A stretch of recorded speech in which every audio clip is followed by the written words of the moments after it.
नमो हरिंतान नमो सीतान नमो जन नमो नमो मुकारो सब पावनास्मसी मंगलम मंगलम भुवनिर्मंगलम गौतम मंगल सृजन मोदय गिरिवरण वरिनारत योगिनाथाय महावीराय ताईने ओंकारं बिंदु संयुक्तं नित्यं ध्यायन्ति योगिनः कामदं मोक्षदं चैव ओंकाराय नमः पन्नकेतु सूर्यकुलपादसौन्दर्यनस्काय श्री वीर स्वामिने नमः अज्ञानतिमिनान्तनं ज्ञानं जनशलाकाय नेत्रमृतमेन तस्मै श्रीगुरवे नमः तस्मै श्रीगुरवे नमः। संकेती आत्मा 67 બોલ પર આપણે ચાલી રહ્યા છીએ. સંકેત કેટલું સરસ સૂક્ષ્મ છે એની વાત આપણે કરી રહ્યા છીએ. છેલ્લે વ્યાવચ નામના ગુણની વાત ચાલતી હતી. વ્યાવચો 100 ગુણો અપરિભવ. વ્યાવચ એક એવો ગુણ છે જે એમાંથી કોઈ દિવસ પ્રતિપાદ થતો નથી. એ ગુણથી બધું પામવાનું હોય છે. બીજા બધા ગુણો તમે પામ્યા હો એ ગુણનું ફળ તમને મળે કે ન પણ મળે એ પ્રતિપાદી ગુણ છે. પણ વ્યાવચ નામનો ગુણ એક એવો છે કે જે ગુણ અપ્રતિપાદી છે. અપ્રતિપાદી એટલે શું? એનાથી તમે જે પણ પામ્યા હો એનું ફળ તમને મળે છે. એ ગુણનું ફળ ક્યારેય નિષ્ફળ જતું નથી. વ્યાવચ એટલે સેવા. વ્યાવચ એટલે સ્વાર્થ વિના પરનું જોઈને પરને માટે કરાયેલી સાચી ભક્તિ, એ વ્યાવચ છે. ખ્યાલ આવ્યો? સ્વાર્થ વિના. આ મેન પદાર્થ ધ્યાન રાખજો. તીર્થંકરની કરી, આચાર્યની કરી, ઉપાધ્યાયની કરી. કેવું સરસ શાસન છે. શાસ્ત્રકારે એમ લખ્યું છે કે મોટા સાધુએ નાના સાધુની સેવા કરવી. એના માટે શબ્દ આવે છે શૈક્ષક. આજે નવી દીક્ષા લીધી હોય સાધુએ તો મોટા સાધુ એની સેવા કરે, એનું બધું પડીલેન કરે, એનું માતૃ પટવીને આવી જાય, એને પાણી વપરાવે, એને ભોજન ભરવા માટે ફોર્સ ન કરે. ક્યાં સુધી? 6 મહિના સુધી વડીલ કોઈ પણ સાધુ એને કાંઈ કહે, એને અંદરથી ફીલ થયા કરે કે મને આવડતું નથી અને હું મોટાઓની સેવા લઉં છું, હું ખોટું કરું છું. અંદરથી એને ફીલ થાય એટલે જલ્દી બધું કામ શીખે અને શીખીને પછી પોતે કરતો થઈ જાય. પણ ક્યારે એને એમ નહીં કહેવાનું કે તમે કેમ આ કામ કરતા નથી. 6 મહિના સુધીની ટ્રેનિંગ એવી હોય અને વાંચમાં એવી હોય કે એને અંદરથી ફીલ થાય અને કરવા લાગે. કેટલું સરસ વ્યવસ્થા છે. નવાને ક્યારેય કહેવાનું કે તમારું કામ જાતે કરો, પણ એ શીખી એવો જવો જોઈએ કે 6 મહિનામાં પોતે કરતો જ થઈ ગયો. શૈક્ષક સાધુનો આટલો વિનય આ પ્રભુના શાસનમાં પ્રભુએ બતાવ્યો છે કે મારા નવા સાધુની પણ તમે આટલી સેવા કરજો. વ્યાવચ ગુણ એક એવો છે, જો વ્યાવચ ગુણ એક એવો છે, મહેમાન ઘરમાં આવ્યો છે તો તમને એની મહેમાન ગતિ કેમ કરવી એ તમને બરાબર આવડવું જોઈએ. એ શું વાપરશે, એને પાણી કેટલું જોઈશે, એને આરામ કરવો હશે, વોશરૂમ કેવી રીતે હશે, એને નાવાની પદ્ધતિમાં આપણે પાણી ગરમ કરીને પણ કાઢીને આપવું પડશે. આ બધા વિવેક વિનય આપણે રમતા રમતા આવડવા જોઈએ. અમે તો આટલા ગામે ગામ ફરતા હોય, કેટલાકના વિનય ગુણ એટલા સરસ અમને ખ્યાલ આવી જાય કે આનો વ્યાવચ સરસ છે. એને બોલ ચાલ, એને અમને પાણી પીરસવાની રીત એ જોઈને જ અમને ખ્યાલ આવી જાય કે આની પાસે વ્યાવચ ગુણ છે. પણ જો વ્યાવચ ગુણ ન હોય તો એને બધો જ વ્યવહાર અમને જુદો દેખાય. અમને ખબર પડી જાય કે આની પાસે વ્યાવચ આપણને જોવા નહીં મળે. એટલે બાથરૂમમાં નવાની ડોલ તૈયાર નહીં હોય, આપણે જાતે ગરમ પાણી શોધવું પડશે, એ પાકી વાત છે. વ્યાવચ ગુણ ન હોય, વ્યવસ્થા બધી જગ્યાએ છે, નાવાનું બધી જગ્યાએ થશે, પણ વ્યાવચ જેની પાસે ગુણ હશે ને ત્યાં એની વ્યવસ્થા એટલી સરસ હશે કે તમારે કંઈ મહેનત ન કરવી પડે. એ પોતાના સ્વપસંદ એવી તૈયારી જ તમારી કરી દેશે. પણ જ્યારે તમારો ગુણ નહીં હોય તે સંસારની અંદર બધે અથડાયા કરશે. સંકેતી આત્મા તો કેવી વ્યાવચ કરે. ઘરની અંદર સાસુ સસરા છે તો પોતે બહારગામ કોઈ દિવસ એને મૂકીને જાય નહીં. આવો ગુણ સંકેતી આત્મામાં. ફરવા પણ ન જાય. મારા સાસુ સસરા મારા માટે ભગવાન છે, એ મારા માટે પહેલાં છે, મારું ફરવું ઇમ્પોર્ટન્ટ નથી. પણ અત્યારે તો હોશિયાર હોય, એના મોઢામાં આંગળા નાખીને હા પડાવી દઈએ, પછી ફરવા જતા રહીએ, પછી કે એમની પરમિશન લઈને નીકળે. આપણે તમે લીધી કે લેવડાવી હું ન સમજી શક્યો. પાછું એ તો આપે જ નહીં, તો તમે પાછું ન આપે એવું બને જ કેવી રીતે? એટલે આ કાળની અંદર સંકેતી આત્માની દ્રષ્ટિમાં આટલો ફરક હોય છે. સાસુ કહે કે જાઓ બેટા, નહીં અમે તમને મૂકીને નહીં જઈશું, અમે તમને સાથે લઈને જઈશું, કાં તો તમારા માટે અહીંયા રોકાશું. મેં આવા જેવો જોયા છે સંસારમાં. મા બાપની સેવા કરવા માટે મા બાપની પરિસ્થિતિ એવી હતી તો લગ્ન નથી કર્યા, આખું જીવન સેવામાં અર્પણ કર્યું છે. આજે એની ઉંમર 48, 49, 50, 54 વર્ષ સુધી પહોંચી ગયા એ લોકો. અને આપણે પૂછીએ કેમ તમે લગ્ન ન કર્યા? દીકરી બી છે ને ક્યાંક દીકરા બી છે. દીકરીઓ ચોખ્ખું કહે છે મા બાપની સેવા કોણ કરે? એકના એક દીકરી અને પછી એનું કોણ માટે મેં લગ્ન ન કર્યા. આખી જિંદગી અર્પણ કરી વ્યાવચ માટે. બહુ ઉત્તમ ગુણ છે. જોબ બી કરવાની, ઘર પણ ચલાવવાનું, મા બાપની સેવા કરવી. આનાથી પર બીજી હું સંસારની પાસે અપેક્ષા શું રાખું? આને મોટો ધર્મ સાચવે છે. 14 માંદા પડ્યા અને આપણે થેલા લઈને પ્રતિન કરવા માટે નીકળી જઈએ અને ઘરમાં એનું સાચવવાળું જો કોઈ ઓપ્શન જ ન હોય તો જ્ઞાની ભગવાન તો આપણે નથી કહેતા કે તમે પ્રતિકોન કરો. તમે ધ્યાન રાખો કે એને જરૂર છે આપણી પહેલાં 2 કલાક એટલા લોકોની મૂંઝવણ થાય એવી છે તો નેવર. આપણે ધર્મ એવી નથી કરવો કે જેને કારણે લોકો આપણી નિંદા કરે. સંકિત આત્માની વ્યવહાર આટલી સરસ અને સુંદર હોય છે. એની એક એક આરાધનાની પાછળ આટલી સરસ સૂક્ષ્મતા હોય છે. નાના સાધુ આચાર્યની સેવા કરે. કેવી સેવા કરે આચાર્ય ભગવંતની? એના સૂતા ગુરુદેવ સૂઈ જાય પછી તેઓ સંથારે. ગુરુદેવ જાગે એની પહેલાં જાગીને પડીલેના આદેશ લઈને તૈયાર રહે. જેવા ગુરુ જાગે એટલે તૈયાર થઈ જાય. અરે કેવી વ્યવચ કરે! આચાર્ય ભગવંતને કદાચ ઉઠશે ને માથું જવું પડશે તો એનું પાણીનો ગ્લાસ તૈયાર રાખ્યો હોય, બાથરૂમમાં એની કુંડી તૈયાર રાખી દીધી હોય કે ગુરુદેવને એની પણ તકલીફ કે તસદી લેવી ન પડે. એ આમ જઈને આમ બહાર આવી શકે. આવી સાધુ વ્યાવચ કર્યા કરે. કેમ? શેના માટે આ બધી વ્યાવચ કરે છે? અમારા ગુરુ છે એનાથી અમારે તરવું છે એના માટે આવી વ્યાવચ કરે. ખડે પગે ઊભા રહે, ખડે પગે ઊભા રહે. અમે ભણાવવા માટે બેઠા હોય પણ જ્યારે કદાચ ગુરુ જો કદાચ સંથારો કરીને આરામ કરતા હોય, તમારી બેઠક બેસવાની બદલાઈ જાય. અભ્યાસ ચાલતો હોય પણ અમારી દ્રષ્ટિ ગુરુદેવ તરફ હોય, મારી અથવા વિદ્યાર્થીઓ સાધુ ભગવંત. જેવા ગુરુદેવ જાગે એટલે તરત 5 સ્ટોપ થાય ને એમને કહું જાઓ ગુરુદેવ જાગ્યા છે, અથવા એમને ખ્યાલ આવ્યો પોતે ઊભા થઈને જાય, અમે તરત પરમિશન આપી દઈએ. વ્યવહાર પહેલું છે, સેવા પહેલી છે, અભ્યાસ પછી છે. જે સ્વપસંદ થશે એમની સેવાથી થશે, તરત છોડી દઈશું. ફોન ઘરમાં ચાલતો હોય, મા બાપ અમને ફરિયાદ કરે છે, દીકરો ફોનમાં બેઠો છે, વાત જ નથી કરતો. મારી સામે બેઠો હોય કેમ, પણ મારી સાથે પણ હોય ફોનમાં રમતો હોય. જો તમે ઘરની અંદર પણ મા બાપની સામે ફોન વાપરો છો તો તમારી પાસે વ્યાવચ ગુણ નથી. ફેંકી જો તમારા ફોન કાંઈ કામનું નથી, બધું સંસારિક, બધું વિકાસ વગરનું છે. જ્યારે તમને તમારા માતા પિતા પાસે મળવાનો સમય, માતા પિતાને તમારા પૈસાની જરૂરત નથી, માતા પિતાને તમારા પ્રેમની જરૂરત છે, તમારી વાતોની જરૂરત છે, તમારી પાસે બેસવાની અને તમારી સાથે ટાઈમપાસની વાતો કરવાની જરૂરત છે, એમાં એની સમાધિ છે. અને તમે વ્યવસ્થા બધી જ કરી આપો એને, દવા દારૂ, હોસ્પિટલ, ડૉક્ટર, એને સરખા ફ્રેન્ડ્સ, ગાડી, બધું તમે સારામાં સારું કરી આપો. તમે સમય જો નથી આપી શકતા તો બધું રાખ છે, કાંઈ ફાયદો નથી. આજે વ્યાવચ ગુણ આ શીખજો તમે બધા લોકો કે મારે હવે મારા ઘરની અંદર હું રોજ જ્યારે બી માતા પિતા સામે બેઠો ત્યારે મારો ફોન કે મારો ટીવી આ બેનો હું ત્યાગ કરી એની સાથે વાત કરીશ. નકામી બી વાતો હોય તો બી એ સમાધિ હશે, એ પાકું સમજજો. સમજાય છે કાંઈ? રાતના 11:15 વાગે ઘરે પહોંચીશ, પણ 11:15 વાગે ઘરે પહોંચીને પણ પપ્પા સાથે 5 મિનિટ બેસવાનો ફિક્સ નિયમ છે. પિતાજી સૂઈ ગયા હોય, બહારનું ખોલવા માટે મેં ચાવી મારી પાસે બી છે, પણ હું બેલ વગાડીશ, તમે ખોલજો. કારણ કે જાગેલે વાત બી થાય, પણ જોઈ લો ઊંઘમાં બહુ તો પછી એમને કોને સૂઈ જાઓ. કારણ કે વિવેક રાખવો પડે. પણ બેઠા એટલે પૂછે, મને પૂછે કેમનું બેટા? પહેલો પ્રશ્ન પિતાજી એમ કે જમવાનું જમ્યો તો કંઈ નહીં. આ ચિંતા પિતા કરે, કેટલો સરસ મીઠો શબ્દ, ક્યાં જમ્યો હતો? બીજું કંઈ નહીં, પહેલાં પ્રશ્ન કરે. ભણાવ્યું કેમ ને શું કામ કર્યું તો વાત જ ન કરે, પહેલાં પ્રશ્ન કરે જમ્યો તો કે નહીં. હું પૂછું તમે દવા લીધી કે નહીં, કે હું એમના શરીરની ચિંતા કરું કે લીધી, બધું યાદ કરાવું, ભૂલી ગયો તો લઈ લેજો. બધું બીજું કંઈ કામ છે હવે તો કે નથી, બધું હું થાકી ગયો છું, હું સૂઈ જાઉં છું, એ સારું સૂઈ જાઉં.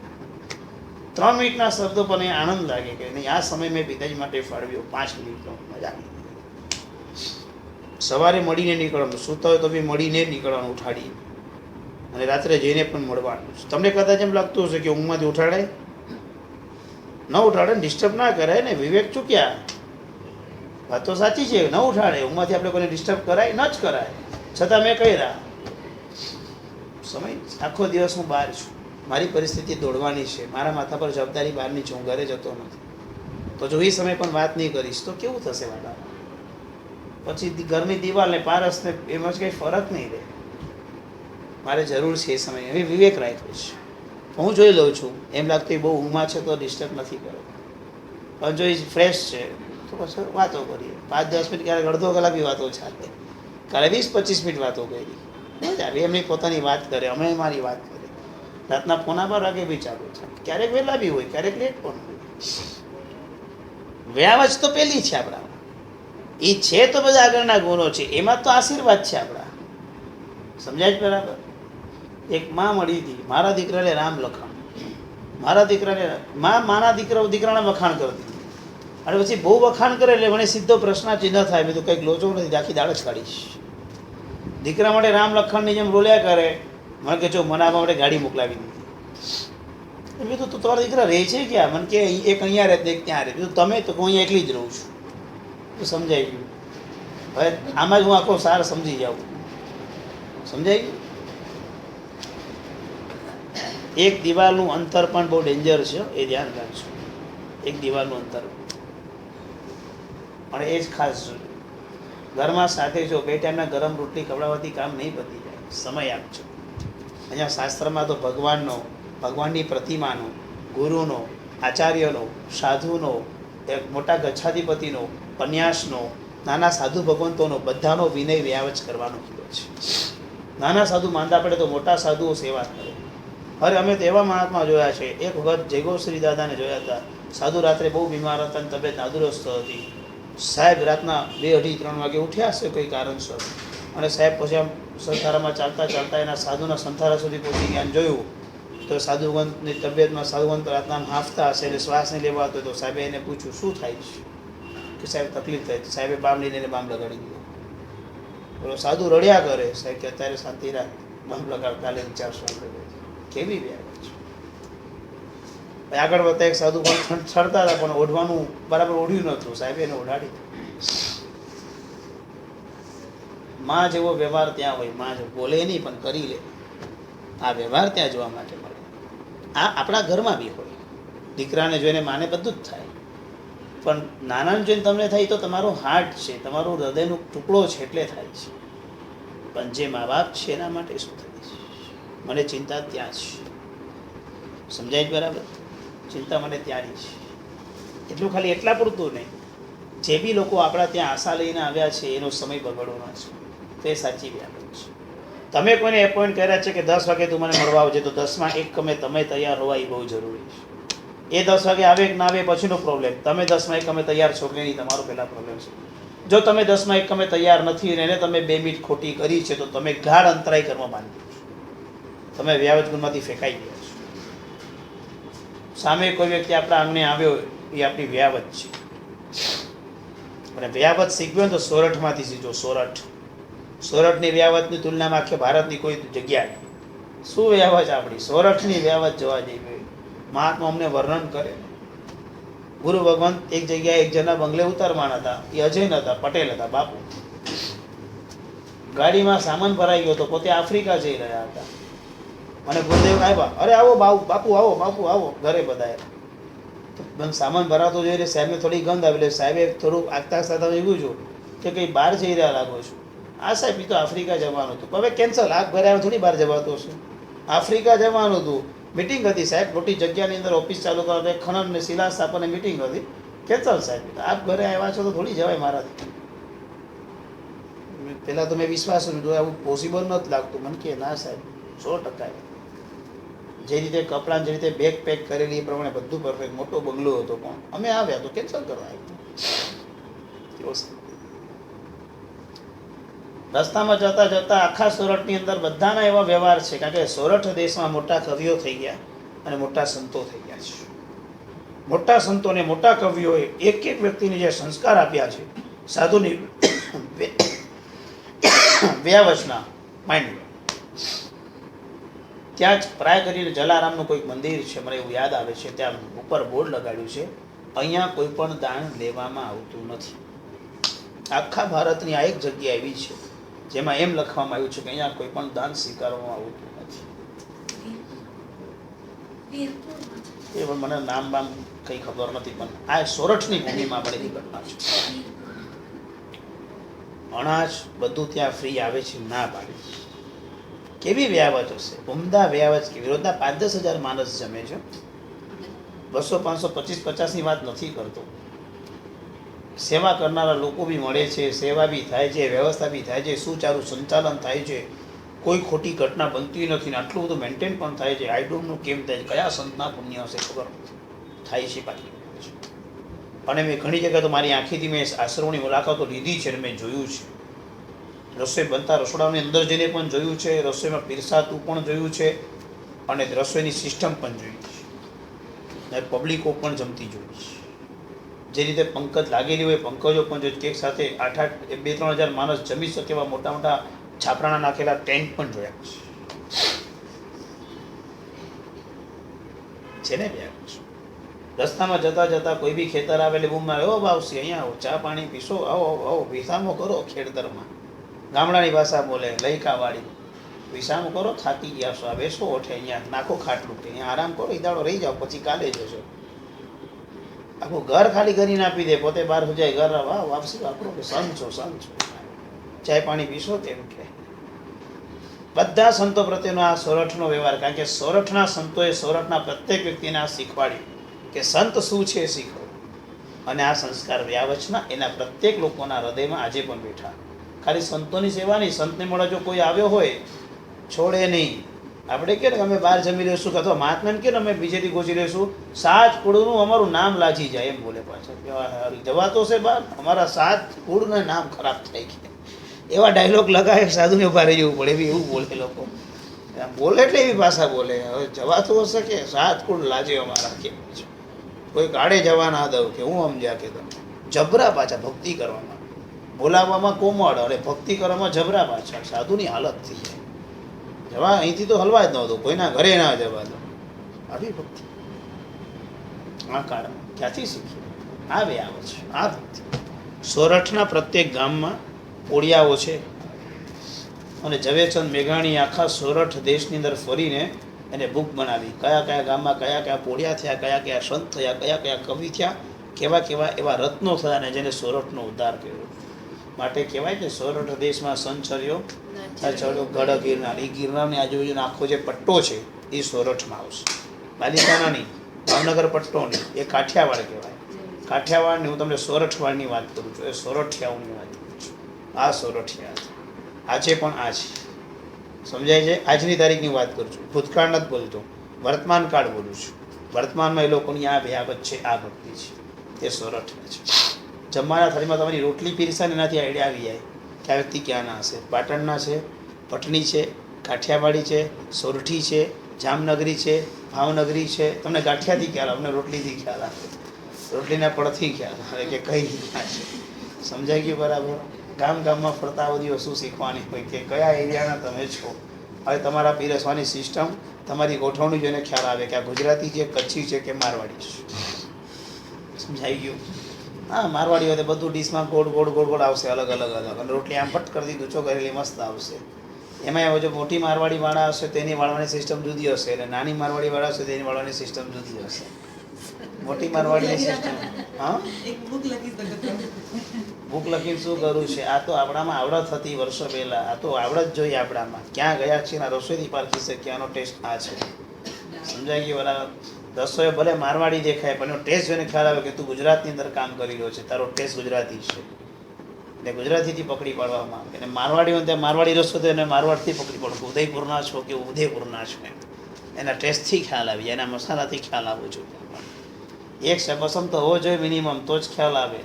એટલું જ નહીં, તમારો સેવસમ તો એટલો વ્યાવચ કરવાથી સેવસમ એટલો આગળ જાય કે તમને રસોઈ ખોલો તો તમને ખ્યાલ આવી જાય કે આ લેવાશે ના નહીં લેવાય. આટલું આવડત તમારામાં રસોઈ જોતા આવી. મીઠું નાખ્યું હોય કે મીઠું ન નાખ્યું તો તમને રસોઈ જોતા જ ખ્યાલ આવી જાય કે આમાં આમ ગરબડ છે અને આમાં આ બરાબર છે. આટલો મિનિમમ સાદું જીવન લીધા પછી સાદું ગોચરી માટે આવે ત્યારે મિનિમમ આટલા લેવલ સેવસમથી યુક્ત હોય છે. મિનિમમ આનાથી ઉપર જ મેં તમને મિનિમમ આટલું કહી દીધું. સમજી જોવાથી બધી ઇન્દ્રથી ખબર પડે, આંખેથી ખબર પડે, સૂંઘવાથી ખબર પડે, સાંભળવાથી પણ ખબર પડે, જીભથી પણ ખબર પડે, ટચથી પણ ખબર પડે. સાધુને દીક્ષા પછી શીખવાડવામાં આવે કે હોય જ શીખવાડવામાં ના આવે. ગુરુની સેવા કરતા કરતા આપઆપ ધીરે ધીરે અનુભવથી તૈયાર થાય, અભ્યાસ સાથે તૈયાર થાય, અને ગુરુ કૃપાના પડે વધુ તૈયાર થાય.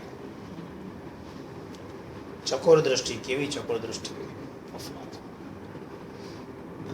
છે તમારામાં? બધી આવડત કે નથી? લીધા પછી હેઠું મૂકવું પડે કે આ સારું નથી, ટેસ્ટ કરીને કરે તો જોઈને ખબર પડી જોઈએ કે આ સારું નથી. જોઈને ન ખ્યાલ આવે તો ફાયદો છે, ચાખીને ખ્યાલ આવે છે તો ફેલ છે. ચાખીને ખ્યાલ આવે એટલે બહુ લેટ છે. પડી જાય સરસ કરો એટલે સ્વયંપસમ પર છે. આ બધું તમારો અનુભવ, તમારી પર ગુરુ કૃપા અને તમારો સ્વયંપસમ ત્રણ ભેગા થાય એટલે તમારી આ કક્ષા જાય. જે જેટલી વ્યાવાચ વધુ કરે એને વધારે વધારે અક્ષરપસંદ થાય. કારણ કે વ્યાવાચમાં જેની સેવા કરે એને સારામાં સારું વપરાવે, એટલે કુદરતી સારું શોધે એટલે એના અક્ષરપસંદ વધતો જાય. આવો સરસ તૈયાર થાય. જે સાધુઓ મોટા ગુરુની જેટલી સેવા કરી એમાં સેવસમ સહજ ભાવે આવી જાય, કારણ કે ગુરુઓ માટે તો નિર્દોષ થઈ લાવવાનું હોય, એમને અનુકૂળ પડે એ લાવવાનું હોય. જે લાવે પોતાના રિસ્ક પર લાવવાનું, કારણ કે વડીલ ન વાપરે તો પોતાને ખપાવવાનું, એટલે બધું એને સંભાળીને લાવવાનું હોય. અને લઈને આવે ત્યારે એને બધું અનુભવ થયા હોય કે આ આવ્યું, આમાં ગડબડ થઈ, આમાં આમ છે, આમાં સમજાય બરાબર. આ બધા અનુભવ ખ્યાલ આવી અને આનાથી નક્કી કરવાનું. એમ ન કહેવાય કે તમારી રસોઈ બરાબર નથી. હમણાં અમે નારા સોપારા ગયા, એક જગ્યાએ મારે જમવાનું હતું, ત્યાં જમવા બેસવાનું હતું. ભાત જોતા લાગ્યું તો ખરી કંઈ ગરબડ છે હવે આમાં. હવે ભાતમાં ગરબડ લાગ્યું, ભાતમાં કંઈ ગરબડ છે હવે બોલાય તો નહીં આપણે કોઈ દિવસ. એટલે પછી અમે કીધું સાકર આપી દો અમને, સાકર નાખીને ભાત ખાઈ લીધું. એમને ખ્યાલ ના આવી કે કોઈને આપણે ન કહી શકાય, આપણી મર્યાદા છે, આપણે કોઈને એમ ન કહે. કોઈ રસોઈ ભાવથી બને આપણે એમ તો ન કહે, પણ હતું કંઈ ગરબડ હતું, એમાં મીઠું ઓછું હતું, મીઠું નાખવાનું જ રહી ગયું હતું ભાતમાં. મીઠું નાખ્યું હોય તો થોડોક કલરમાં ફરક પડે, મીઠું રહી ગયું એટલે આખો કલરમાં ફરક પડી જાય. પાછા વઘારેલા ભાત હતા ને મીઠું વઘારેલા વઘારેલા ભાત. મારી પરીક્ષા કરો, બોલો ભાત મીઠું વઘાર ના પડે. તમે ક્યાં કીધું તમે આટલા સમજો તો તમે સમજી ગયા કે મીઠાડા ભાત કીધો. મીઠું નાખે 5 પ્રકારના ભાત બને, મીઠા વાળા બને, દહીં વાળા બને, ગળ્યા બને, કેસરિયા બને, ગળિયા ભાત બને, મોડા ભાત બને, પુલાવ ભાત બને, જીરા રાઈસ ભાત બને. બોલો કેટલા કરવાના? 11 પ્રકારના ભાત તો હું પોતે તમને હમણાં રમતા રમતા ગણાવી આપીશ. તમે કેમ કન્ફ્યુઝ થાય? જેમાં શાકમાં જેમાં મીઠું હતી સમજી જવાનું તમારે. કેસરિયા મારવાડીના ભાત બને, એમાં એ લોકોએ કેસરિયા ભાત બનાવ્યો, કેસર નાખ્યું હોય અને હળદર કરીને કલર માર્યો હોય. એમાં પાછા 2 પ્રકાર હોય, તીખા અને મોડા, તીખા અને ગળિયા. એ લોકો બરાબર બોલું જ ને, રાજસ્થાન છે. તો દાનું એટલે રાળપટ્ટી, રાળપટ્ટીની રસોઈ પછી જુદી છે.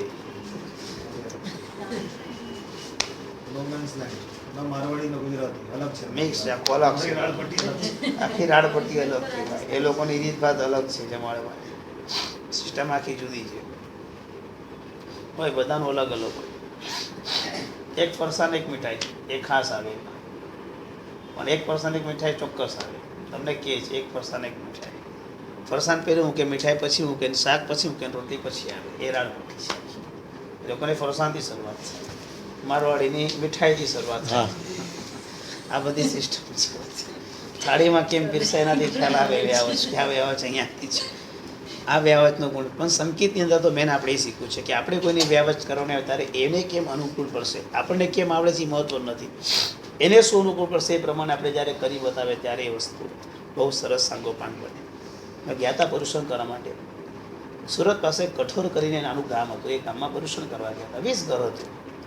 એમાં અમે જેમના ઘરે ઉતર્યા હતા ને એમના ઘરે દેરાણી જેઠાણીને ઘણી બધી દીકરીઓ હતી, રસોઈ બધા બનાવે. પણ અમે રમીલાબેન કરીને એક બેન હતા, એ બેનની રસોઈ એટલે અમને ભાવે છે. એ બેનનો નેચર પણ સરસ હતો અને ભક્તિ પણ સારી હતી, ટેસ્ટ પણ સારો. વ્યાખ્યાન કરીને અમે આવ્યા એટલે અમને કે પધારો કે વાપરવા માટે. અમે કે અમે 10 મિનિટમાં સારું રાહ જોયો અમારી. મને અમે 20 મિનિટ આવ્યા હોય, અમે પણ ગરમ કરો એટલે અમને વપરાવે. એમની ભક્તિ બહુ સરસ હતી. એને અમારા ટેસ્ટ પ્રમાણે રસોઈ બનાવી હતી. અમને એમ થયું તમને અમારા ટેસ્ટ કેવી રીતે આવ્યો, જેમાં આપણે ઘરે ખાતા હોય ને કેવો ટેસ્ટ હોય, ટેસ્ટવાળી રસોઈ બનાવી બની જાય. એમના ઘરમાં ટેસ્ટ હતો નહીં, અમારા ટેસ્ટની રસોઈ એમને બનાવી હતી. સ્વયંપસમ આવો હોય છે. વર્ષો પહેલાં હું ભીવંડી ભણાવવા માટે જતો હતો. અને ભીવંડીમાં ત્યારે ક્લાસ ચાલતા, સવારે 7 વાગ્યાથી ચાલુ થાય અને બપોરે સાંજે 4 વાગ્યા સુધી કન્ટિન્યુ ક્લાસ ચાલતા. 9 વાગે ટિફિન આવું, ટિફિનની અંદર હું આપી લઉં અને પછી સીધો સાંજે 4-5 વાગે ચોવાય કરવા જાઉં. 6 વાગે રિટર્ન બસ પકડવાની હોય આ પ્લાન. ત્યારે મનીષા કરીને એક હતી, એના ઘરે લગભગ સાંજે જોવાય એના ઘરે હોય. એનો સેવસમ એટલો પાવરફુલ હતો. એ હતી મારવાડી, એનું આખું ઘર મારવાડી, પણ એને ગુજરાતી ટેસ્ટની રસોઈ ત્યારે બનાવ્યો. અને એને એ બનાવ્યો કે જ્યારે મને જે ખાવાની ઈચ્છા હતી હોય ત્યારે એને એ જ પીરસ્યું. અને ઓલવેઝ મને પ્રશ્ન કરતો, મેં તો તને ખબર કઈ રીતે પડે છે કે મને આજે આ જ ખાવાની ઈચ્છા થઈ? એનો આ સેવસમ હતો. આજની તારીખમાં બી એક સેવસમ એનો ઊભો છે. એક જ વ્યક્તિ મને એવું મળ્યું છે જીવનમાં. મને વિચાર થાય કે આજે મારે આ ખાવું, આ મળે તો સારું, મળે તો થાક્યો છું ને આ હશે તો પછી સાંજે સરસ ચાલશે. એને એ જ બનાવ્યું અને એ ટેસ્ટનું જ બન્યું. એનો સેવસમ આ કક્ષા પર હતો. એનો સમર્પણ પણ ખૂબ હતો, એનો સેવસમ પણ તીવ્ર હતો. આ એક વ્યક્તિને મેં વાંચ્યા છે. એટલે આવું હોય છે પણ બહુ રેર હોય છે. આ વ્યાવચ ગુણ એક એવો છે કે જે આ કક્ષા સુધી પહોંચાડી હોય છે અને આ કક્ષા સુધી આપણે પહોંચવાનું છે. તમારે ઘરમાં પ્રોગ્રામ ઇડલીનો છે કે ઢોસાનો છે, પણ તમારા ઘરે જે આવે છે મહેમાન અથવા તમારા ઘરની અંદર જે બેઠા છે વડીલ માતા પિતા કે જે બી છે એમની અનુકૂળતા શેમાં છે? જે એની અનુકૂળતા છે ને એ પ્રધાન રહેવું છે, બીજું સાઈડ પર રહેવું છે. ઊંધું થઈ જાય, આપણું પ્રધાન રહે એનું સાઈડ પર જાય, બેલેન્સ એની પ્રધાનતા પર આપણું ગોઠતા રાખે તો એ વધારે સરસ વ્યાવસ કહેવાય, એ ભક્તિ કહેવાય. એમને જે ભાવી આપણે વાપરવું, એમને એમ અહેસાસ ન થવો જોઈએ કે લોકોનું જુદું હતું, અમારા માટે આટલું બનાવી દીધું, અમને આપ્યું. જો એ લોકોને એવું દેખાશે ને કે તમે ભક્તિ ચોક્કસ કરી, તમે બનાવ્યું ચોક્કસ, પણ તમે એમના પૂરતું એમના માટે તમારો પ્રોગ્રામ નથી, તો એમને ઓડ ફીલ થશે, એ સારી રીતે નિર્ણય નહીં કર્યા. પણ તમે એ પણ વાપરશો અને ઓલું સાઈડ પર વાપરશો તો કહેશે નહીં પ્રોગ્રામ તમારે બધા જ વાપરો, પછી સાઈડ પર આ રાખ્યું. આ બહુ મોટો ફરક છે. સમજાઈ ગયું બરાબર? વ્યાવચના પ્રકારો બરાબર સમજજો. જુદું પાડશો ને તો નહીં લોકોને ગમે, સાથે રહેતા શીખશો ને તો લોકોની ભક્તિમાં તમે જામી ઉઠશો. આ રીતે વ્યાવચ કરવાની છે. એ જ સંકેત યાત્રામાં 3 પ્રકારની શુદ્ધિ બતાવી છે: મનની શુદ્ધિ, વચન ને કાય શુદ્ધિ. આ બહુ ઊંચો પદાર્થ છે. કોઈને નેગેટિવ જ નહીં ગણવાના, એ મનની શુદ્ધિ. વચનથી કોઈના માટે નબળું બોલવું જ નહીં, એ વચન શુદ્ધિ. અને કાયાથી નબળું કોઈ માટે કઈ જગ્યાએ જવું જ નહીં, કાંઈ શુદ્ધિ. સૌથી બેસ્ટ એવી છાપ હોય કે તમારે કોઈ નબળો માણસ નબળું લઈને આવી જ ન શકે. તમારી પોઝિટિવિટી એટલી બધી જબરદસ્ત કે કદાચ ભૂલથી આવ્યો હોય તો તમે પોઝિટિવ કરી નાખો. રત્ન સુંદર સુજી માસે પાસે શિષ્ય ગયા અને કીધું, સાહેબ આ સાધુગણ આવી રીતે બધા પર પડી જાય કે આવી રીતે બધું બરાબર કર્યું નથી ને કરતો નથી, એટલે બી એવી XYZ ફરિયાદ કરી હશે. સાહેબે પહેલાં એને એમ કીધું કે તું આવું જોવે છે શું, તમને આવું લઈને કેમ અહીંયા આગળ આવે છે? એ શું કરે છે આપણે પછી વિચારે, પહેલાં તું તારું જો કે તારું નુકસાન શું થયું, કે તું શું જોઈને આવ્યો. હું તારી આજે વાત સાંભળી છે, તને જોવાની મજા આવશે, તું બીજી વખત વધારે સારી રીતે જોઈશ, તારું આત્મા દોસ્તી ભરાઈ જશે, તું શું કરે છે? જે માર્ગ પર તું છે એમાં તું ફસાઈ જઈશ. પહેલાં તારા આત્માની ચિંતા કર, કિક પાક સારું. દોસ્તો અમે દેખાય જ છે, એ નથી પાકવા. મનની અંદર અશુભ પરિણામ નહીં, વચનથી નબળું કોઈના માટે બોલો. નબળું છે દુનિયા, હું પાકું તમને કહું છું, બધું જ નબળું છે, કે સબળું જ નથી. બોલવાની જરૂર નથી, સબળું જ બોલો, નબળામાં બી સબળું જ બોલો. સમજાય ગયું? કેમ છે તબિયત? સારી છે. ભલે નબળી હોય તો બી એમ જ બોલવાનું, સારી સારી થઈ જાય. સાચું બોલો છો ને, નબળી તો નબળા જ રોગ છે, સબળા થાવ જ. સારું બોલતા શીખવા. વધુ સારું નથી કહેતો, માપનું સારું, પણ સારું, સારામાં સારું કહેવાનું. શું કામ નબળું કહેવાનું? નબળું કહીને શું કામ નેગેટિવ થવાનું? પોઝિટિવ બનવાનું. મનની વચનની શુદ્ધિ હોય છે. સંકેત યાત્રા આટલું મનને વચનને કાયથી શુદ્ધ હોય છે. બધા શુદ્ધ શુદ્ધ બધું સાચું, એ બધું રીતસરનું સ્વરૂપથી બધું કંઈ બોલતો નથી. જેટલું પચાવે એટલું પચાવીને, જેટલું પકડાવાય તેટલું પકડાવીને વ્યવસ્થિત રીતે પોતે બોલતો હોય છે. આ એનો ગુણ છે. એનાથી પણ ઉપર આવે છે 8 પ્રકારના પ્રભાવ. આ પ્રભાવ પૂરા થશે એટલે 67 બોલોની આખી વ્યવસ્થા આપણી પૂરી થશે. 8 પ્રકારના પ્રભાવક કયા? પ્રભાવક સંકેત યાત્રા બધા છે કે તેઓમાં 8 પ્રકારના આવા પ્રભાવકો સંકેતી હોય છે. સૌથી પહેલો પ્રકાર બતાવ્યો છે પ્રાવચનિક પ્રભાવક. ધર્મકથી પ્રભાવક કહેવાય છે. પ્રાવચનિક એટલે શું? તો જેનામાં પ્રવચન શક્તિ જોરદાર હોય તેને પ્રાવચનિક પ્રભાવક કહેવાય છે. રામચંદ્ર સૂર્યસોજી મહારાજ હતા, ગમે તેવું પ્રવચન ચાલતું હોય ને, કોઈ બી પ્રવચન કોઈ પણ વિષય પર, એમાં સંકેતની વાત આવે ને આવે છે. એમના પ્રવચનની આ તાકાત હતી. ગુરુ ભગવંતમાં જેનું પ્રવચન શક્તિ જોરદાર છે, તમે જોજો એનો પ્રભાવક કેવો છે. માટે પ્રવચન પ્રભાવક શબ્દ બધે નથી લાગતો. બધા પ્રવચન આપી શકતા હોય, વ્યાખ્યાન બધા આપતા હોય, પણ પ્રવચન પ્રભાવક તો કોક જ હોય. પ્રભાવક પ્રવચનની વાત નથી કરતો, પ્રવચન પ્રભાવકની વાત કરું. શબ્દ બરાબર પકડો વાત, પછી તો તમે ગોતા ખાશો શબ્દ. પ્રભાવ પડે એવું પ્રવચન કરીને વાત નથી કરતો, પણ પ્રવચન પ્રભાવકની હું તમને વાત કરી રહ્યો છું કે જેના પ્રવચનનો પ્રભાવ જ કંઈક જુદો હોય. તમે મહાબોધિ વિજયજી મહારાજને ક્યારેક સાંભળ્યા હશે, પન્યાસજી મહારાજ. કેવું પ્રવચન! જે સમયે જે પ્રસંગ હોય એ પ્રસંગને અનુરૂપ જે બોલે એટલે કેવો ઉઠાવે. 2000 પબ્લિકને પકડીને રાખે, હલી જ ન શકે. કેવું પ્રવચન! કેવી શક્તિ! આ શરીરની દ્વારા કેવી ગુરુ કૃપાએ પોતાની શક્તિ ખેલીને વાત કરી. એવી રીતે વર્ષો પહેલાં હેમરત્ન સુરેશ્વરજી મહારાજ હતા. કદાચ તમે બધા એમને સાંભળ્યા હશે, ક્યારેક કદાચ જોયા હશે. સાપુર તીર્થમાં તમે ત્યારે તમને મહાપુરુષના દર્શન થાય. આજે અત્યારે દુનિયામાં હયાત નથી. બહુ મોટો લોસ જૈન શાસનમાં થયો, બહુ મોટો લોસ. જો કે કોઈ બી મહાપુરુષ જાય એટલે આપણે લોસ જ સમજાય છે, કારણ કે જાય એટલે ઘણી શક્તિઓ જતી રહી આપણામાંથી. પણ હેમરત્ન સુરી તો મારા ઉપકારી હતા. મને એક શબ્દ કીધો હતો તારો બાપ બેઠો છે, આમ આટલો અવાજ કરે મોકલાને. મારામાં તાકાત આવી ગઈ હતી. હું ઢીલો પડ્યો તો કોઈક જગ્યાએ, ને હું એમની પાસે ગયો, હું સાહેબ ચિંતિત થઈ ગયો છું. અરે તારો બાપ બેઠો છે. આમ ખાલી એક વાક્ય બોલે ને મારામાં તાકાત આવી ગઈ. બાપ બેઠો છે ભાઈ, આપો બાપુ હતા, બહુ પ્રેમાળ હતા, વાત્સલ્ય હતા, બુદ્ધિ હતી, ચાણક હતી. જો જંગલમાં ઝૂંપડામાંથી આજે મહેલ બનાવી નાખ્યો. 10 વર્ષમાં આખું પરતની રૂપરેખા બદલી નાખી. વર્ષે દાડે 1 લાખ માણસ જ્યાં ચોક્કસ પહોંચે છે. 84 લાખ રૂપિયા જ્યાં રસોડાના વ્યવહાર ઓફિશિયલ આમ ચોપડે બોલાય છે. રસોડામાં આટલા ગયા, આટલા રૂપિયાનું ખવાય, ઓફિશિયલ રેકોર્ડ જેના બને છે. આટલા લોકો જે આવે છે. જંગલ હતું, એક દિવસ એકલા હતા, શિષ્યો બીજે હતા, જોડિયા અને વીછીની વચ્ચે રમતા હતા. જ્યાં આજે અજગરોને સાપો ફરતા હોય તો કોઈને કંઈ કરડતા નથી. આ લેવલ સુધી તીર્થ લઈ ગયા. એ બધું ઠીક છે. એનાથી પણ મોટી વસ્તુ હતી કે જ્યારે એમનો સમય હતો ત્યારે એમના જે પ્રવચનની શક્તિ હતી. 108 બ્રાન્ચ મૂકેલી હતી. ઝારખંડ ને કલકત્તાની અંદર એમને એવા યુવાનો તૈયાર કર્યા હતા કે કલકત્તાના યુવાનોએ ત્યારે નિયમ લીધો હતો કે ગુરુદેવ અહીંથી ગયા પછી પાછા જ્યાં સુધી કલકત્તા અમે ગુરુદેવને લઈને ન આવીએ ત્યાં સુધી અમે મીઠાઈનો ત્યાગ કરશું. 23 વર્ષ સુધી એ જ વિદ્યાર્થીઓ, એ શિષ્યોએ મીઠાઈ નથી ખાધી. અને વર્ષે 2 વાર જ્યાં ગુરુદેવ હોય ત્યાં ખાસ આવે, રોકાય, ગુરુદેવને મળે, શીખે, પામે અને જાય. આવા શિષ્યો એમને કલકત્તાથી પ્રાપ્ત થયેલા હતા. કેવા સમર્પિત છે. એ બધું તો ઠીક છે. આ બધા કરતાં બી હજુ ઉપર છે પ્રવચન શક્તિ, માઇન્ડ. અને રાજકોટની અંદર ત્યારે 1.5 લાખ કતલખાનાના વિરોધમાં એ રસ્તા પર ઉતર્યા હતા. આખી જવાબદારી એમના માથા પર હતી. એકલા હાથે હતા એ લડાઈમાં. ત્યારે સ્વામિનારાયણ સંપ્રદાયના બધા સાધુઓ પણ ત્યારે પછી પાછળથી સપોર્ટમાં જોડાયા હતા. 1.5 લાખ માણસની રેલી હતી. અને અમદાવાદથી પોલીસ કમિશનરને બધા લોકો એમને મળવા માટે આવ્યા, હેમરત્ન સ્ટુડીને, કે સાહેબ કાલે રેલી નહીં કાઢવાની. સાહેબ કે કેમ? અમારી પાસે વ્યવસ્થા નથી, કાલે કંઈ થશે તો તમને જેલ થશે. સાહેબે જવાબ આપ્યો એના જવાબ, રેલી તો કાલે નીકળશે, લોકો શું કહેશે? હેમરત્ન સ્ટુડીએ બંધ બારને પૈસા ખાઈ લીધા એમ કહેશે.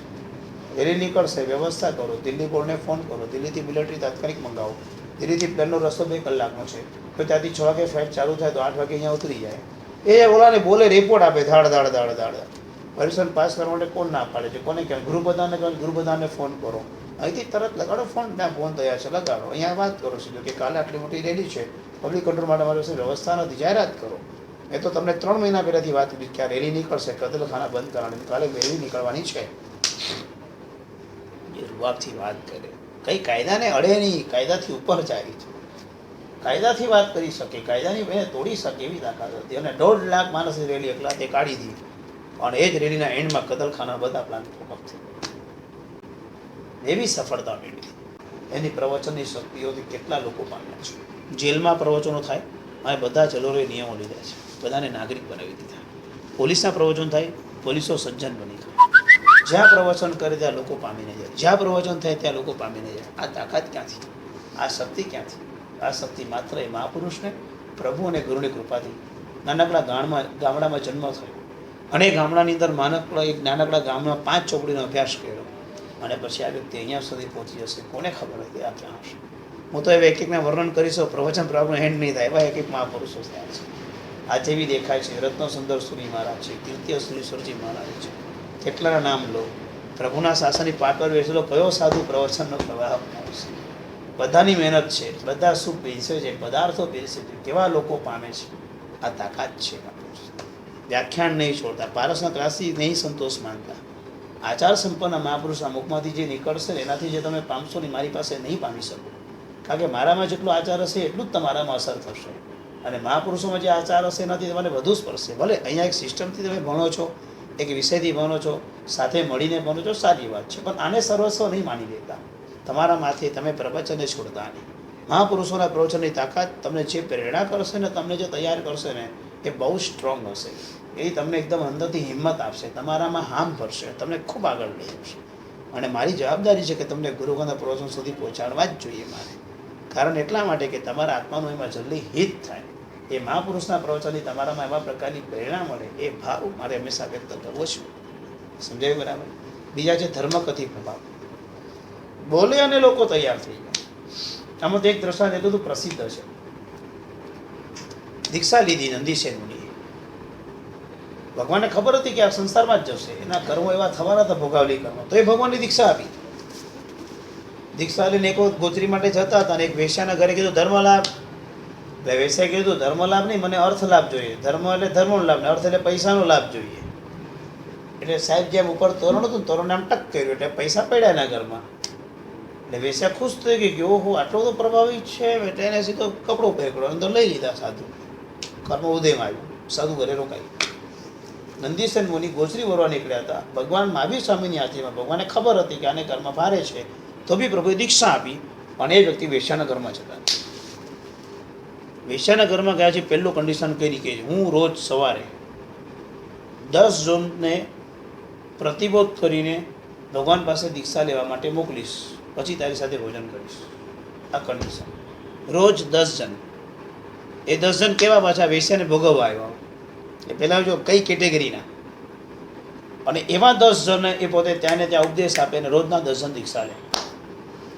એવું કેટલા વર્ષ સુધી ચાલ્યું? 12 વર્ષ સુધી ચાલ્યું. તમે કાઉન્ટિંગ કરો કેટલાને મોકલ્યા. તમે લાઈફમાં એક જણને પણ પ્રેરણા કરીને દીક્ષા આપો ને, એક જણને, તો તમે માનજો કે તમે સંસાર તરી ગયા. અને જો કદાચ તમે કોઈ એક વ્યક્તિની દીક્ષા થતી હોય અને તમે એની ખાલી તમે ભક્તિ કરી, ભક્તિ ઇન ધ સેન્સ એની બધી દીક્ષાની જવાબદારી તમે આખો મહોત્સવ તમે પાર પાડ્યો, તમે એના મા બાપ પણ જો કદાચ સૌભાગ્ય પામ્યા, તો તમે માની લેજો કે તમે બહુ નજીકમાં મોક્ષમાં જશો. ત્યારે આ મહાપુરુષની તાકાત એ હતી કે રોજના 10 જણને ભગવાનના માર્ગે મોકલતા હતો. અને રિયલ દીક્ષા 10 કયા માણસને પાછા? જે વેશ્યાના ઘરે આવે છે એવા માણસો. જૈન નથી, ધર્મપામાં નથી આવ્યા, સૌ નેગેટિવમાં નેગેટિવ માણસો, નાસ્તિક માણસો આવ્યા છે. આમ એનો પ્રભાવ દીક્ષા 12 વર્ષ સુધી ચાલ્યું. 1 દિવસના 10, 30 દિવસના 300, 12 મહિનાના કેટલા થયા? 3600 ઉપર થયા. 12 વર્ષ સુધી આ સિલસિલો ચાલ્યો. 36,000 અપ વધારાના બધા. અને એક દિવસ એવું થયું કે 10માંથી 9 જણા તૈયાર થઈ ગયા છે. એક સોનીને સમજાવી રહ્યા તૈયાર નથી થતો. ઓલી વેશ્યા કે કેટલી વાર જમવાની મને ભૂખ લાગી છે. એ કે આ એક તૈયાર નથી થતો, એક તૈયાર થશે એટલે પાકવા આવું છું. 20-25 મિનિટ થઈ. પાછી વેશ્યા કે કેટલી વાર મને ભૂખ લાગી છે. એ કે આ એક તૈયાર નથી થતો, એક તૈયાર થશે પછી આવીશ. નિયમમાં કડક. સોની તૈયાર થતો જ નથી. છેલ્લે વેશ્યાએ કંટાળીને કહી દીધું, એ ના થાય તો તમે જતા રહો, જાઓ. Okay done. નીકળી દીક્ષા લઈ લીધી. પાછી પ્રાયશ્ચિત કર્યું, આત્મકલ્યાણ સાધી મોક્ષ. ધર્મ કથી પ્રભાવ કેવા હશે? તમે જ્યારે એમ બોલો ને સાહેબ તમારી પાસે આગળ એક તમે આવું કરતા થયા, મને કાંઈ અસર થાય? અમારા મહાપુરુષો આવું લોકોને પ્રમાણી ગયા છે, અમે કાંઈ નથી પ્રમાણી શક્યા. અફસોસ. એકાદ નવકારસિંહ થઈ કે એકાદ ચોવ્યાર થયો કે એકાદ આ થયું, શું સંતોષ માની? આ પ્રભુનું શાસન છે જેમાં આવા રત્નો થયા છે, જેને આવી રીતે કે સમજાવીને ગર્વ તોડાવી નાખ્યો છે. દારૂ સિગરેટ છોડાવ્યા એમ નહીં, આખા સંસાર સુધારી ગયા છે. મહાપુરુષોની તાકાત કેવી છે, આખા લોકોને કેવા પલટાવ્યા છે. હરિયમ સિદ્ધેશ્વરી મહારાજ હતા. એક ગામડાની અંદર મુસલમાને મોટી કસાઈની દુકાન હતી અને એના દીકરાને સારું જ ન થાય, તબિયત નરમ રહે. 2-3 દિવસથી સારું નહોતું તો કોઈએ કીધું કે એક કામ કર, ગામમાં બાબા આવ્યા છે, જૈનના બાબા, જાય નહીં ભાઈ. ત્યાં શું લોકો સાધુ શબ્દથી ઓળખે નહીં, બાપા કે બાબા 2 શબ્દ બોલે. મારવાડી હોય તો બાવશી, બાપજી, હવે બાવશી, બાવશી કોઈ બાવશી. બધા લોકો સાધુ માટે અલગ અલગ પેટર્ન વાપરે. જે ભક્તિ હોય બધાને પ્રેમ છે. ભાવનગર તો બાપા કે બાપા, અલગ અલગ શબ્દ છે. એક ભક્તિ છે, ગુરુદેવ પ્રત્યેનો એક પ્રેમ છે. અને વખતે કુદરતી ઓલો મુસલમાન, એના દીકરા બીમાર ને એના કોર્ટમાં કોઈ એવી તારીખ હતી અને એની અંદર એનો દીકરો ફસાઈ જવાનો હતો. બાવસી બચાવી લો ને, મારા દીકરાને કાલે આમ પ્રોબ્લેમ થવાનો છે. બાવસી 20 મિનિટ આમ ધ્યાન કર્યું ગુરુદેવે ને પછી કીધું કાંઈ વાંધો નહીં, કાલે જતા પહેલાં મને મળીને પછી જજો. મળવા આવ્યો, માંગલી સમય જાઓ. ઓલો કોર્ટમાં બાલ બચી ગયો. ગુનો હતો 100%, એ ફસાવાનો હતો, બચી ગયો.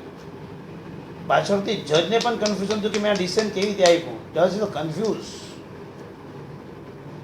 જે વાર ડિસિઝન નીકળી.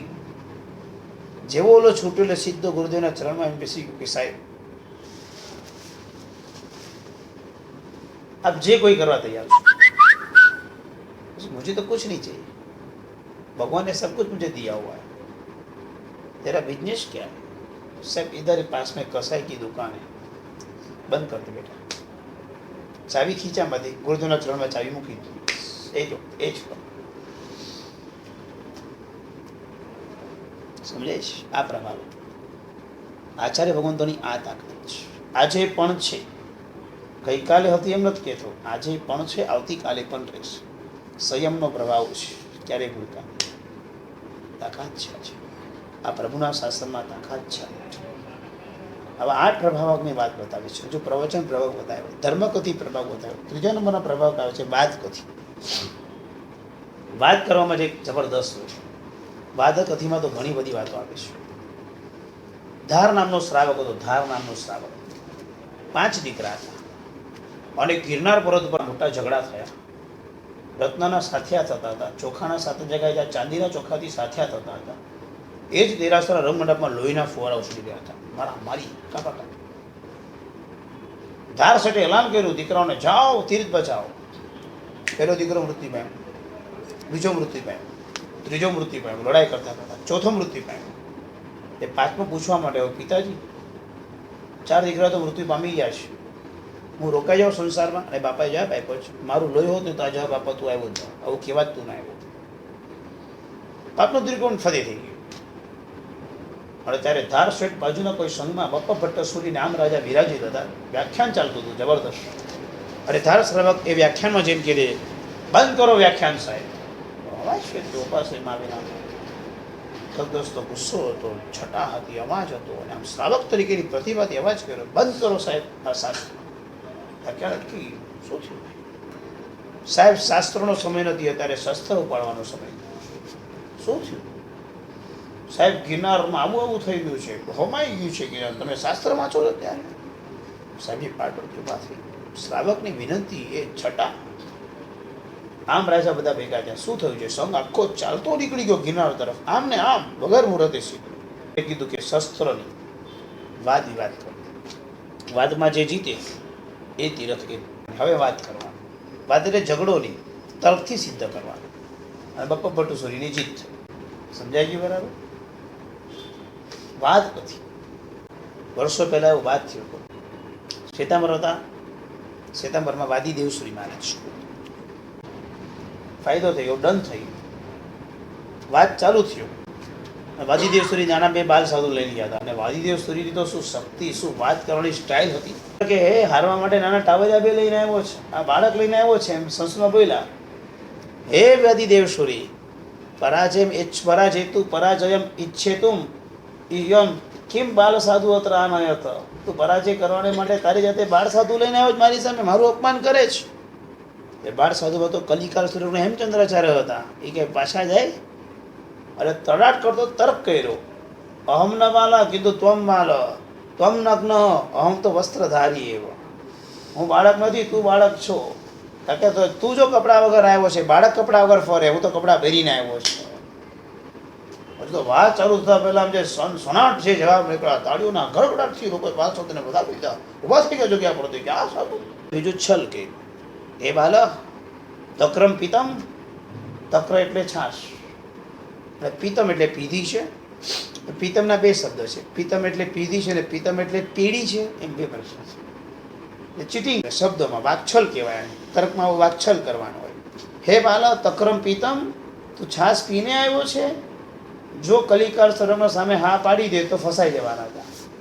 કલિકાળ આવ્યો, તક્રમ પિતમ કદા, તક્રમ તો શ્વેતમ એવા. તક્ર પિત્ત ક્યાંથી હોય? પીળી હોય નહીં. તક્ર તો સફેદ રંગની હોય.